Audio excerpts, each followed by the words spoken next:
Sirens blare over Hokkaido in northern Japan, along with a warning for people to take cover as a DPRK missile passes overhead. The latest projectile soared much higher than the last intermediate missile test and flew a distance of 3,700 kilometers, a little further than the US territory of Guam, which sits well to the south of where the projectile splashed down in the Pacific. Japan's Prime Minister called for a UN Security Council meeting, saying it was time for the international community to act in unison.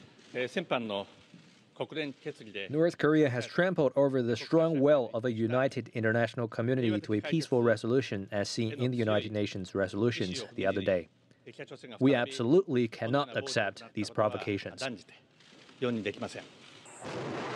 South Korea responded by firing ballistic missiles into the Eastern Sea at the same distance as Pyongyang's international airport, the launch site for the latest test.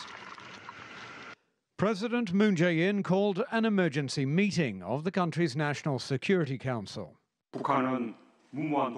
North Korea should clearly realize that it is entering a path of downfall due to its diplomatic and economic isolation, as it increases the frequency and strength of its reckless provocations. With the DPRK perfecting its missiles and nuclear bombs much faster than anticipated, the clock is ticking when it comes to finding a diplomatic solution. Some analysts see the latest missile test as a sign that Pyongyang will not be swayed by sanctions, no matter how deep, while others see it as a desperate act by a desperate nation. The latter is the verdict of Australia's Prime Minister. This latest missile launch over Japan and the violent outbursts of North Korean propaganda threatening Japan and the United States overnight, this shows that the sanctions are working.